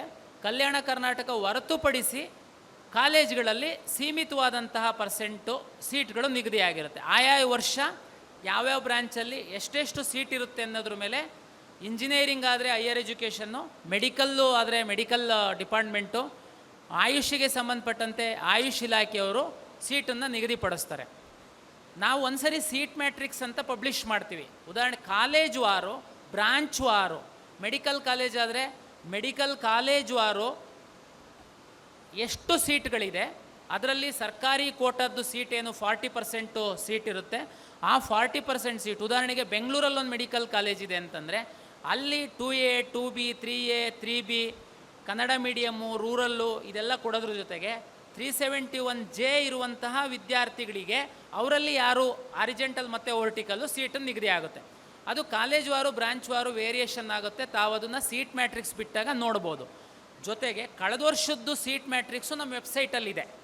ತಾವು ಬೇಕಿದ್ರೆ ಫಾರ್ ಎಕ್ಸಾಂಪಲ್ ಬೆಂಗಳೂರು ಮೆಡಿಕಲ್ ಕಾಲೇಜಿಂದನೇ ತಾವು ನೋಡೋದಾದರೆ ತಾವು ನಮ್ಮ ವೆಬ್ಸೈಟಲ್ಲಿ ಹೋಗಿ ತಾವು ನೋಡ್ಬೋದು. ಬೆಂಗಳೂರು ಮೆಡಿಕಲ್ ಕಾಲೇಜಲ್ಲಿ 371Jಗೆ ಎಷ್ಟು ಸೀಟ್ ಇದೆ. ಈ ಒಂದು ಖಾಸಗಿ ಮೆಡಿಕಲ್ ಕಾಲೇಜಲ್ಲಿ ಸಹ ಕಲ್ಯಾಣ ಕರ್ನಾಟಕದ ಮೆಡಿಕಲ್ ಕಾಲೇಜು, ಕಲ್ಯಾಣ ಕರ್ನಾಟಕೇತರ ಮೆಡಿಕಲ್ ಕಾಲೇಜಲ್ಲಿ ಸಹ 371Jಗೆ ಒಂದಷ್ಟು ಸೀಟುಗಳನ್ನು ನಿಗದಿಪಡಿಸಿರ್ತಾರೆ. ನೀವು ಆಪ್ಷನ್ ಎಂಟ್ರಿ ಮಾಡುವಾಗ ನಿಮ್ಮ ಮಗು 371J ಸರ್ಟಿಫಿಕೇಟ್ ಹಾಕಿದ್ದಾರೆ ಅಂತಂದರೆ ನಿಮಗೆ ಗೊತ್ತಾಗುತ್ತೆ. ನಿಮ್ಮ ಅಪ್ಲಿಕೇಶನಲ್ಲಿ 371J RD ನಂಬರ್ ಹಾಕಿರ್ತೀರ, ನೀವು 371Jನ ಸೆಲೆಕ್ಟ್ ಮಾಡ್ತೀರಾ. ಅದ್ರ ಜೊತೆಗೆ ಬೇರೆ ಜನರಲ್ ಸೀಟ್ಗಳನ್ನ ಸಹ ತಾವು ಸೆಲೆಕ್ಟ್ ಮಾಡಿರ್ತೀರ. ಅಲಾಟ್ ಮಾಡುವಂತಹ ಸಂದರ್ಭದಲ್ಲಿ ರ್ಯಾಂಕ್ ಮೇಲೆ, ಉದಾಹರಣೆಗೆ ಇಬ್ಬರು ಮಕ್ಕಳು, ನಿಮ್ಮ ಮಗು ಮತ್ತು ಇನ್ನೊಂದು ಮಗು ಬೆಂಗಳೂರಲ್ಲೊಂದು ಟಾಪ್ ಮೆಡಿಕಲ್ ಕಾಲೇಜಲ್ಲಿ ಆಪ್ ಮಾಡಿರ್ತೀರ. ನೀವಿಬ್ಬರಿಗೂ 371J ಇದೆ ಅಂತಂದಾಗ ಒಂದೇ ಸೀಟ್ ಇದೆ ಅಂತಂದರೆ ರ್ಯಾಂಕಲ್ಲಿ ನಿಮ್ಮ ಮಗು ಜಾಸ್ತಿ ಇದ್ದರೆ ನಿಮಗೆ ಆ ಸೀಟ್ ಸಿಗುತ್ತೆ, ಬೇರೆ ಮಗು ಜಾಸ್ತಿ ಇದ್ದರೆ ಅವರಿಗೆ ಸೀಟ್ ಸಿಗುತ್ತೆ. ಎಷ್ಟು ಆಪ್ಷನ್ ಬೇಕಾದ್ರೂ ನೀವು ಹಾಕ್ಬೋದು. 371Jಗಿಂತನೂ ನಿಮ್ಮದು ರ್ಯಾಂಕ್ ಚೆನ್ನಾಗಿದ್ದರೆ ನಿಮಗೆ ಜನರಲ್ ಮೆರಿಟಲ್ಲಿ ಸಹ ಸೀಟು ಸಿಗುತ್ತೆ. 371Jಗೆ ನೀವು ಸರ್ಟಿಫಿಕೇಟ್ ಆಗ್ತಿದ್ದೀರ ಅಂತಿದ್ದಂಗೆ ನಿಮ್ಮನ್ನು ಅದಕ್ಕೆ ರಿಸ್ಟ್ರಿಕ್ಟ್ ಮಾಡಲ್ಲ. ಜನರಲ್ ಮೇಲೆ ಸಹ ನಿಮ್ಮನ್ನು ಪುಷ್ ಮಾಡಿಬಿಡುತ್ತೆ ಸಿಸ್ಟಮು. ಇಲ್ಲ ನೀವು 371J ಒಳಗೆ ಫಿಟ್ ಆಗ್ತಾಯಿದ್ದೀರಾ ಅಂತಂದರೆ ಅಲ್ಲಿಗಾಗುತ್ತೆ. ಹಾಗಾಗಿ 371J ಇದ್ದಂಥ ಮಕ್ಕಳಿಗೆ ಸ್ವಲ್ಪ ಅವಕಾಶ ಜಾಸ್ತಿ ಇದೆ. ಯಾಕೆಂದರೆ ಆ ಭಾಗದಲ್ಲಿ ಸ್ವಲ್ಪ ಇದೆ ಅನ್ನೋ ಕಾರಣಕ್ಕೆ ಸರ್ಕಾರ ಮಾಡಿರುವಂಥ ಕಾನೂನು ಅದು ಅನುಕೂಲ ಆಗುತ್ತೆ. ಸೇಮ್ ಬೇರೆ ಎಲ್ಲ ರಿಸರ್ವೇಷನ್ ಥರ ಮಕ್ಕಳದು ರ್ಯಾಂಕ್ ಜಾಸ್ತಿ ಇದ್ದರೆ ಹೇಗೆ ನಾವು ಜನರಲ್ಲಿಗೆ ಪುಷ್ ಮಾಡ್ತೀವಿ, 371J ಸಹ ಅದೇ ರೀತಿ ನಾವು ಮೇಲ್ಗಡೆಗೆ ಪುಷ್ ಮಾಡ್ತೀವಿ.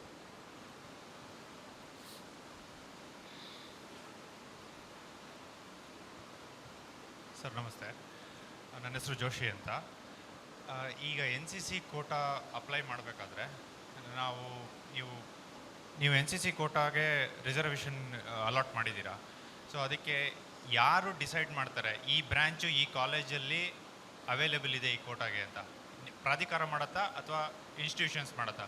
ಹೋದ ವರ್ಷದ್ದು ಆರ್ಕೈವಲ್ಲೆಲ್ಲ ನೋಡಿದ್ರೆ ಮೆಜಾರಿಟಿ ಗೌರ್ಮೆಂಟ್ ಇಂಜಿನಿಯರಿಂಗ್ ಕಾಲೇಜ್ಗಳಲ್ಲಿ ರಿಸರ್ವೇಷನ್ಸ್ ಕೊಟ್ಟಿದ್ರಿ, ಒಂದೊಂದು ಸೀಟು ಆ ಥರ ಬೇರೆ ಬೇರೆ college, Mandya engineering college, Hassan engineering ಕಾಲೇಜಲ್ಲೆಲ್ಲ ಕೊಟ್ಟಿದ್ರಿ. ಆದರೆ ಬೇರೆ institutes like R V, P E S ಈ ಥರ ಇನ್ಸ್ಟಿಟ್ಯೂಟ್ಸಲ್ಲಿ ಆಪ್ಷನ್ಸ್ ಜಾಸ್ತಿ ಓಪನ್ ಇರಲಿಲ್ಲ. ಸೊ ಆ ಕೋಟಾನ ಎಕ್ಸಸೈಸ್ ಮಾಡಬೇಕು ಅಂದರೆ ಈ ಡಿಸಿಷನ್ ಯಾರು ಮಾಡ್ತಾರೆ? ಆ ಪ್ರಾಧಿಕಾರ ಮಾಡುತ್ತಾ ಅಥವಾ ಇನ್ಸ್ಟಿಟ್ಯೂಷನ್ಸ್ ಮಾಡುತ್ತಾ ಸರ್? ಓಕೆ, ಈಗ ಜೋಶಿಯವರು ಕೇಳಿದ್ದು ಪ್ರಶ್ನೆ ವಿಶೇಷ ಕೆಟಗರಿಯಲ್ಲಿ ಎನ್ ಸಿ ಸಿ ಅವರು ಉದಾಹರಣೆಗೆ ಹೇಳಿದರು. ಎನ್ ಸಿ ಸಿ ಜೊತೆಗೆ ತಮ್ಗೆ ಗೊತ್ತಿದೆ ಎಕ್ಸ್ ಮಿಲ್ಟ್ರಿ ಅವರು, ಸರ್ವಿಸಲ್ಲಿರುವಂತಹ ಮಿಲ್ಟ್ರಿ ಅವರು, ಸ್ಕೌಟ್ಸ್ ಆ್ಯಂಡ್ ಗೈಡ್ಸು, ಇವರಿಗೆಲ್ಲರಿಗೂ ವಿಶೇಷ ಕೆಟಗರಿ ಅಂತೇಳಿ ಒಂದಷ್ಟು ಸೀಟ್ಗಳನ್ನು ರಿಸರ್ವ್ ಮಾಡಿರುತ್ತೆ. ಅದನ್ನು ಇಂಜಿನಿಯರಿಂಗಿಗೆ ಬಗ್ಗೆ ಮಾತಾಡೋದಾದರೆ ಉನ್ನತ ಶಿಕ್ಷಣ ಇಲಾಖೆಯವರು ಎಷ್ಟು ಎನ್ ಸಿ ಸಿಗೆ ಸೀಟ್ಗಳು ಕೊಡಬೇಕು ಅಂತಿದೆ ಆ ಸೀಟ್ಗಳನ್ನು ಸಾಫ್ಟ್ವೇರ್ ಮೂಲಕ ರ್ಯಾಂಡಮೈಸ್ ಆಗಿ ಅಲಾಟ್ ಮಾಡ್ತಾರೆ. ಅವರಿಗೊಂದು ಅನುಮಾನ, ಲಾಸ್ಟ್ ಇಯರು ಸ್ವಲ್ಪ ಟಾಪ್ ಕಾಲೇಜಲ್ಲಿ ಕಡಿಮೆ ಇತ್ತು, ಗೌರ್ಮೆಂಟ್ ಕಾಲೇಜಿನಲ್ಲೇ ಜಾಸ್ತಿ ಇತ್ತು ಅನ್ನುವಂಥದ್ದು. ಅದಕ್ಕಿಂತ ಹಿಂದಿನ ವರ್ಷದ್ದೂ ಸ್ವಲ್ಪ ಮ್ಯಾಟರ್ ಆಗುತ್ತೆ, ಅದರ ಆಧಾರದ ಮೇಲೆ ಮಾಡುವಂಥದ್ದು. ಹೋದ ವರ್ಷ ಜಾಸ್ತಿ ಗೌರ್ಮೆಂಟ್ ಕಾಲೇಜಲ್ಲಿ ರಿಪೀಟ್ ಆಗಿದೆ ಅಂದರೆ ಖಂಡಿತ ಈ ವರ್ಷ ಅದು ಆ ಕಾಲೇಜುಗಳು ತಪ್ಪಿ ಬೇರೆ ಪ್ರೈವೇಟ್ ಕಾಲೇಜಲ್ಲಿ ಸಹ ಬರುತ್ತೆ. ಮತ್ತು ಪ್ರೈವೇಟ್ ಎನಿ ಟಾಪ್ ಕಾಲೇಜು ನಮಗೆ ಕೊಟ್ಟಿರುವಂತಹ 45% ಸೀಟ್ಗಳೇನಿರುತ್ತೆ ಅದಕ್ಕೆ ಖಂಡಿತ ನಮಗೆ ಫ್ರೀಡಮ್ ಇರುತ್ತೆ ಉನ್ನತ ಶಿಕ್ಷಣ ಇಲಾಖೆಗೆ. ಅವರು ಏನು ನಮಗೆ ಕೇಳಲಿಕ್ಕೆ ಹೋಗಲ್ಲ, ನೀವು ಸರ್ ಎನ್ ಸಿ ಸಿಗೆ ಯಾಕೆ ಕೊಟ್ರಿ ಸರ್ ನಮಗೆ, ಇಲ್ಲ 2A ಯಾಕೆ ಕೊಟ್ರಿ ಸರ್ ನಮಗೆ, ಆ ಥರ ಏನು ಕೇಳಲ್ಲ. ಅದು ಉನ್ನತ ಶಿಕ್ಷಣ ಇಲಾಖೆಯವರು ಒಂದು ರ್ಯಾಂಡಮೈಸ್ ಮಾಡಿ ಹಾಕುವಂಥದ್ದು. ಹಾಗಾಗಿ ಈ ವರ್ಷದ್ದು ಅದು ಚೇಂಜ್ ಆಗಿಯೇ ಬರುತ್ತೆ, ಹಾಗಾಗಿ ಬೇರೆ ಕಾಲೇಜುಗಳಲ್ಲೇ ಅದು ಬರುತ್ತೆ.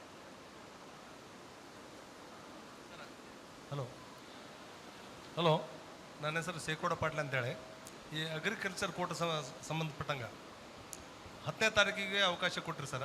ನಾವು ವ್ಯವಸಾಯ ಪ್ರಮಾಣಪತ್ರ ತೊಗೋಬೇಕು ಸಂಬಂಧಪಟ್ಟಂಥ ಕಂದಾಯ ಇಲಾಖೆಯಿಂದ. ಅಲ್ಲಿ ಕಾರಣಾಂತರದ ಕಾಲ ವಿಳಂಬವಾಗಿ ವ್ಯವಸಾಯ ಪ್ರಮಾಣಪತ್ರ ಪಡೆಯುವಲ್ಲಿ ಕಾಲ ವಿಳಂಬ ಆಯಿತು. 21ನೇ ತಾರೀಕು ಕೊನೆಯ ದಿನಾಂಕ ಮಾಡಿರೋದ್ರಿಂದ ಕೆಲವೊಂದು ವಿದ್ಯಾರ್ಥಿ ಮಕ್ಕಳಿಗೆ ಭಾಳ ತೊಂದರೆ ಆಗಿದೆ ಆ ಸರ್ಟಿಫಿಕೇಟ್ ತಗೊಳೋದಕ್ಕೆ ಮತ್ತು ಅಪ್ಲೋಡ್ ಮಾಡಲಿಕ್ಕೆ. ದಯವಿಟ್ಟು ತಾವು ಕೆಯಿಂದ ನಾವು ಪಡೆದಂಥ ದಾಖಲಾತಿಗಳನ್ನು ನೇರವಾಗಿ ಸಂಬಂಧಪಟ್ಟಂಥ ಇಲಾಖೆ ಅಧಿಕಾರಿಗಳಿಗೆ ತೋರಿಸಿ ಒಂದು ಎಕ್ಸಾಮ್ ಬರಲಿಕ್ಕೆ ಅವಕಾಶ ಮಾಡೋಕ್ಕೂ ಸಾಧ್ಯ ಇದ್ದರೆ ಅಂತ ತಾವು ಪರಿಶೀಲನೆ ಮಾಡ್ಬೇಕಂತ ನನ್ನ ವಿನಂತಿ. ಅರ್ಜಿ ಹಾಕುವಂತಹ ಸಂದರ್ಭದಲ್ಲಿ ತಮಗೆಲ್ಲ ಗೊತ್ತು, ಕರ್ನಾಟಕದಲ್ಲಿ ಈ ಅಗ್ರಿಕಲ್ಚರು ಮತ್ತು ವೆಟರ್ನರಿ ಸೀಟ್ಗಳನ್ನು ಒಂದಷ್ಟು ಪರ್ಸೆಂಟು ರೈತರು ಮಕ್ಕಳಿಗೆ ರಿಸರ್ವ್ ಮಾಡಿರ್ತಾರೆ. ಅದಕ್ಕೆ ಪ್ರಾಕ್ಟಿಕಲ್ ಎಕ್ಸಾಮ್ ಅಂತ ಅಗ್ರಿಕಲ್ಚರ್ ಯೂನಿವರ್ಸಿಟಿಯವರು ಕಂಡಕ್ಟ್ ಮಾಡ್ತಾರೆ. ಪ್ರಾಕ್ಟಿಕಲ್ ಮಾರ್ಕ್ಸ್ ಆಧರಿಸಿ ಕೃಷಿಕರ ಮಕ್ಕಳಿಗೆ ರಿಸರ್ವ್ ಆಗಿರೋ ಸೀಟ್ಗಳನ್ನು ನಾವು ಅಲಾಟ್ ಮಾಡ್ತೀವಿ.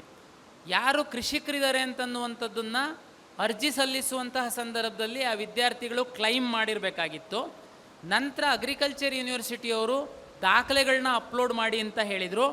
ಅದನ್ನು ಅವ್ರು ಹೇಳ್ದಂಗೆ 21 ತನಕ ಅವರು ಅಪ್ಲೋಡ್ ಮಾಡೋದಕ್ಕೆ ಅವಕಾಶ ಕೊಟ್ಟಿದ್ದರು. ಮತ್ತು 29ಕ್ಕೆ ಪ್ರಾಕ್ಟಿಕಲ್ ಎಕ್ಸಾಮು ನಡೀತಾ ಇದೆ. ನಾವು ಕರ್ನಾಟಕ ಪರೀಕ್ಷಾ ಪ್ರಾಧಿಕಾರದವರು ಅರ್ಜಿಯಲ್ಲಿ ಕ್ಲೈಮ್ ಮಾಡಿರೋ ದಾಖಲೆನ ಅವರಿಗೆ ಟೆಕ್ನಿಕಲ್ ಸಪೋರ್ಟ್ ಕೊಡ್ತಾಯಿದ್ದೀವಿ. ಪ್ರಾಕ್ಟಿಕಲ್ ಪರೀಕ್ಷೆ ನಡೆಸುವಂಥದ್ದು ಅಗ್ರಿಕಲ್ಚರ್ ಯೂನಿವರ್ಸಿಟಿಯವರು.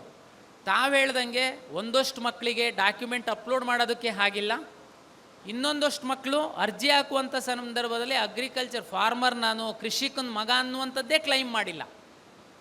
ಈ 2 ಪ್ರಕರಣ ಇದೆ. ನಾನು ಪ್ರಾಧಿಕಾರದ ವತಿಯಿಂದ ಏನು ಮಾಡ್ಬೋದಾಗಿತ್ತು, ನಿನ್ನೆ ನಾನು ನಮ್ಮ ಅಪ್ಲಿಕೇಶನನ್ನು ಓಪನ್ ಮಾಡಿದ್ದೀನಿ ಎಡಿಟ್ ಮಾಡೋದಕ್ಕೆ. ಕೃಷಿ ಮಾತ್ರ ಅಲ್ಲ, ಏನೆಲ್ಲ ಮಿಸ್ಟೇಕ್ ಮಾಡಿದರೆ ನೀವು ಮಕ್ಕಳೇ ಸರಿಪಡಿಸ್ಕೊಳ್ಳಿ ಅಂತ ನಾನು ಎಡಿಟ್ ಆಪ್ಷನ್ ಕೊಟ್ಟಿದ್ದೀನಿ. ಈಗ ಅದರಲ್ಲಿ ಯಾರಾದ್ರೂ ನಾನು ಕೃಷಿ ಅಂತಲೂ ಮಾಡಿರ್ಬೋದು ನೀವು, ಆದರೆ ದಾಖಲೆನ ಅಪ್ಲೋಡ್ ಮಾಡಿ ಪರಿಶೀಲನೆ ಮಾಡಿ ಎಕ್ಸಾಮ್ ಕೊಡಬೇಕಾಗಿರುವಂಥ ತೀರ್ಮಾನ ಮಾಡುವಂಥವರು ಅಗ್ರಿಕಲ್ಚರ್ ಯೂನಿವರ್ಸಿಟಿಯವರು. ನಿಮ್ಮ ಪರವಾಗಿ ನಾನು ಅವರಿಗೆ ಸಹ ವಿನಂತಿ ಮಾಡ್ಕೊಂಡಿದ್ದೀನಿ. ಒಂದು 5% ವಿದ್ಯಾರ್ಥಿಗಳು ಈ ಥರದವ್ರು ಇರ್ಬೋದು. ಯೂನಿವರ್ಸಿಟಿಯವರಿಗೆ ಅದೇನು ತುಂಬ ಕಷ್ಟ ಆಗಲಿಕ್ಕಿಲ್ಲ. ತಾವೇನಾದ್ರೂ ನಿರ್ಧಾರ ಮಾಡಿ ನೀವು ಸ್ವಲ್ಪ ರಿಸ್ಕ್ ತಗೊಂಡು ಆ ಮಕ್ಕಳಿಗೆ ಅನುಕೂಲ ಮಾಡಿಕೊಡ್ತೀವಿ ಅಂತಂದರೆ ದಾಖಲೆ ಅಪ್ಲೋಡ್ ಮಾಡೋದಕ್ಕೆ ನಾನು ಓಪನ್ ಮಾಡ್ತೀನಿ ಅಂತ ಅವರಿಗೆ ರಿಕ್ವೆಸ್ಟ್ ಮಾಡಿದ್ದೀನಿ. ಅವರೇನಾದರೂ ಅದನ್ನು ನಿರ್ಧಾರ ಮಾಡಿ ಓಕೆ ಮಾಡಿದರೆ ದಾಖಲೆ ಅಪ್ಲೋಡ್ ಮಾಡೋದಕ್ಕೂ ನಾನು ಓಪನ್ ಮಾಡಿ ಕೊಡ್ತೀನಿ. ಆವಾಗ ವಿದ್ಯಾರ್ಥಿಗಳು ಅಪ್ಲೋಡ್ ಮಾಡ್ಬೋದು ಮತ್ತು ಅವರು ಎಲಿಜಿಬಿಲಿಟಿ ಚೆಕ್ ಮಾಡಿ ಹೇಳ್ತಾರೆ, ತಾವು 29ಕ್ಕೆ ಪ್ರಾಯೋಗಿಕ ಪರೀಕ್ಷೆಗೆ ಅಟೆಂಡ್ ಆಗ್ಬೋದು.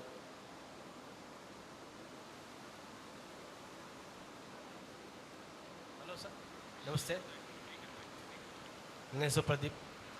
ಸರ್ ನೀಟ್ ಎಕ್ಸಾಮ್ ಅಂದರೆ ನ್ಯಾಷನಲ್ ವೈಸು ರ್ಯಾಂಕ್ ಪ್ರಕಾರ ಅಲ್ವಾ ಸರ್? ಕರ್ನಾಟಕಕ್ಕೆ ಎಷ್ಟು ಅಲಾಟ್ಮೆಂಟ್ ಆಗುತ್ತೆ ಸರ್? ಅಕಸ್ಮಾತ್ ಕರ್ನಾಟಕದಲ್ಲಿ ಬಿಟ್ಟು ನಾವು ಏನಾದರೂ ರ್ಯಾಂಕ್ ಪ್ರಕಾರ ಬೇರೆ ಸ್ಟೇಟಲ್ಲೂ ತೊಗೊಳ್ಬೋದಾ? ಅದೊಂದು ಪ್ರಶ್ನೆ. ಇನ್ನು ಎರಡನೇ ಪ್ರಶ್ನೆ ಕೇಳಿಸ್ಲಿಲ್ಲ. Sir, NEET exam national wise ranking ಅಲ್ವಾ ಅದು? ನ್ಯಾಷನಲ್ ವೈಸ್ ರ್ಯಾಂಕಿಂಗ್ ಇರಬೇಕಾದ್ರೆ ನ್ಯಾಷನಲ್ ವೈಸ್ ರ್ಯಾಂಕಿಂಗ್ ಇರಬೇಕಾದ್ರೆ ಆ ರ್ಯಾಂಕಿಂಗ್ ಪ್ರಕಾರ ಬೇರೆ ಸ್ಟೇಟಲ್ಲೂ ನಾವು ತೊಗೊಳ್ಬೋದಾ ಇಲ್ಲಿ ಸಿಗದೇ ಇದ್ದರೆ ಕೋರ್ಸ್?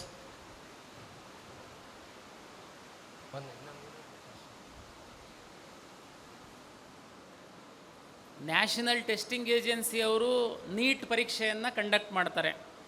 ಆಲ್ ಇಂಡಿಯಾ ರ್ಯಾಂಕ್ ಅಂತೇಳಿ ಕೊಡ್ತಾರೆ ಅವರು, ಏನು ಸ್ಟೇಟ್ ವೈಸ್ ರ್ಯಾಂಕ್ ಏನು ಕೊಡಲ್ಲ ಅವರು. ತಮಗೆಲ್ಲ ಗೊತ್ತಿರುವಂತೆ ಭಾರತ ದೇಶದಲ್ಲಿರುವಂತಹ ಕೇಂದ್ರ ಸರ್ಕಾರದ ಅಡಿನಲ್ಲಿ ಬರುವಂತಹ ಎಲ್ಲ ಮೆಡಿಕಲ್ ಕಾಲೇಜ್ಗಳಿಗೆ, ಅಂದರೆ ಏಮ್ಸು ತಾವು ಕೇಳಿದ್ದೀರಾ, ಆ ಮಾದರಿಯ ಎಲ್ಲ ಇನ್ಸ್ಟಿಟ್ಯೂಟ್ಗಳ ಎಲ್ಲ ಸೀಟ್ಗಳನ್ನು MCC ಅವರೇ ಕೌನ್ಸಿಲಿಂಗ್ ಮಾಡುವಂಥದ್ದು. ಭಾರತ ದೇಶದಲ್ಲಿರುವಂತಹ ಎಲ್ಲ ಸರ್ಕಾರಿ ಮೆಡಿಕಲ್ ಕಾಲೇಜುಗಳ 15% ಸೀಟುಗಳನ್ನು MCC ಅವರೇ ಕೌನ್ಸಿಲಿಂಗ್ ಮಾಡುವಂಥದ್ದು. ಒಬ್ಬ ಕರ್ನಾಟಕದ ವಿದ್ಯಾರ್ಥಿ ದೇಶದ ಯಾವುದೇ ಭಾಗದ 15% ಸೀಟ್ಗಳಿಗೆ MCC ಮೂಲಕ ಭಾಗವಹಿಸಿ ಸೀಟ್ ತಗೊಳ್ಬೋದು. ಯಾವುದು ರಿಸ್ಟ್ರಿಕ್ಷನ್ಸ್ ಇಲ್ಲ. ಅವರು ಸಹ ಅಲಾಟ್ ಮಾಡುವಂಥದ್ದು ರ್ಯಾಂಕ್ ಆಧರಿಸಿ. ಉದಾಹರಣೆಗೆ ಬೆಂಗಳೂರು ಮೆಡಿಕಲ್ ಕಾಲೇಜಿಗೆ 15% ಸೀಟನ್ನು MCC ಅವರು ಅಲಾಟ್ ಮಾಡುವಂಥದ್ದಕ್ಕೆ ಕನ್ನಡಿಗರು ಬರ್ಬೋದು, ಉತ್ತರ ಪ್ರದೇಶ ಜಮ್ಮು ಕಾಶ್ಮೀರದ ವಿದ್ಯಾರ್ಥಿನೂ ಪಾರ್ಟಿಸಿಪೇಟ್ ಮಾಡ್ಬೋದು, MCC ಅವರು ಸೀಟ್ ಅಲಾಟ್ ಮಾಡ್ತಾರೆ. ಹಾಗಾಗಿ ತಾವು ಸಹ ದೇಶದ ಯಾವುದೇ ಸರ್ಕಾರಿ ಮೆಡಿಕಲ್ ಕಾಲೇಜುಗಳ 15% ಕೇಂದ್ರ ಸರ್ಕಾರದ ಅಡಿನಲ್ಲಿ ಬರುವಂತಹ ಮೆಡಿಕಲ್ ಕಾಲೇಜುಗಳ 100%, ಕೆಲವೊಂದು ಡೆಲ್ಲಿ ಗಿಲ್ಲಿನಲ್ಲಿ ಸ್ವಲ್ಪ ಬೇರೆ ಥರ ಇರುತ್ತೆ, ಬಟ್ ಬಹುತೇಕ ಸೀಟ್ಗಳು MCCಯಿಂದ ಅಲಾಟ್ ಆಗುವಂಥದ್ದಕ್ಕೆ ನಮ್ಮ ಕನ್ನಡಿಗರೆಲ್ಲರೂ ಭಾಗವಹಿಸ್ಬೋದು. ಸರ್, ಇದರಲ್ಲಿ ಭಾಷಾ ಅಲ್ಪಸಂಖ್ಯಾತರದ್ದು ಸೀಟ್ ಸಪ್ರೇಟ್ ಇಲ್ವಾ ಸರ್? ಕೇಳಿಸ್ತಾ ಇಲ್ಲ, ಇಲ್ಲೇ ಬಂದು ಹೇಳ್ಬಿಡಿ ಸರ್. ಇದರಲ್ಲಿ ಭಾಷಾ ಅಲ್ಪಸಂಖ್ಯಾತರ ಸೀಟ್ ಅಂತೇಳಿ ಸಪ್ರೇಟ್ ಯಾವುದು ಇಲ್ವಾ ಸರ್? ನಮ್ಮಲ್ಲಿದೆ, MCCನಲ್ಲಿಲ್ಲ. ಕರ್ನಾಟಕ ರಾಜ್ಯದಲ್ಲಿ ಭಾಷಾ ಅಲ್ಪಸಂಖ್ಯಾತರ ಸೀಟಿಗೆ ಇದೆ. ತಾವು ಒಂದಷ್ಟು ಲಿಂಗ್ವಿಸ್ಟಿಕ್ ಮೈನಾರಿಟಿ ಮೆಡಿಕಲ್ ಕಾಲೇಜಸ್ಗಳಿದ್ದಾವೆ. ತಾವು ಏನಾದರೂ ಭಾಷಾ ಅಲ್ಪಸಂಖ್ಯಾತರ ಒಂದು ಪ್ರಮಾಣ ಪತ್ರವನ್ನು ಹಾಕಿ ವೆರಿಫೈ ಮಾಡಿಸ್ಕೊಂಡ್ರೆ ತಾವು ಆ ಕಾಲೇಜ್ಗಳಲ್ಲಿ ನಿಮಗೆ ಪ್ರಿಯಾರಿಟಿ ಇರುತ್ತೆ ಸೀಟ್ ಶೇರಿಂಗಲ್ಲಿ. Thank you. ಸಾಕಷ್ಟು ಪ್ರಶ್ನೆ ಕೇಳಿದ್ದೀರಾ, ಅದು ರಾಜ್ಯದ ಬೇರೆ ವಿದ್ಯಾರ್ಥಿಗಳಿಗೆ ಸಹ ಅನುಕೂಲ ಆಗುತ್ತೆ. ಈ ಒಂದು ಅವಕಾಶ ಕರ್ನಾಟಕ ಪರೀಕ್ಷಾ ಪ್ರಾಧಿಕಾರಕ್ಕೆ ನಮ್ಮದು ಸ್ಟಾಲ್ ಸಹ ಹಾಕಲಿಕ್ಕೆ ಅವಕಾಶ ಕೊಟ್ಟಿದ್ದಾರೆ. ತಾವು ಅಲ್ಲಿ ಸಹ ಒಂದಷ್ಟು ಡೌಟ್ಸ್ ಇದ್ದರೆ ತಾವು ಕ್ಲಾರಿಫೈ ಮಾಡ್ಕೊಳ್ಬೋದು. ಹಾಗೂ ವಿದ್ಯಾರ್ಥಿಗಳೊಂದಿಗೆ ಮಾತಾಡಲಿಕ್ಕೆ ನನಗೆ ಸಹ ಅವಕಾಶ ಕೊಟ್ಟಿದ್ದಕ್ಕೆ ಪಬ್ಲಿಕ್ ಟಿವಿಯ ಎಲ್ಲ ಒಂದು ಆಡಳಿತ ಮಂಡಳಿಗೆ, ಸಿಬ್ಬಂದಿ ವರ್ಗದವರಿಗೆ ಪ್ರಾಧಿಕಾರದ ವತಿಯಿಂದ ಅಭಿನಂದನೆಗಳನ್ನು ಸಲ್ಲಿಸಿ ಅವಕಾಶಕ್ಕಾಗಿ ಧನ್ಯವಾದಗಳು.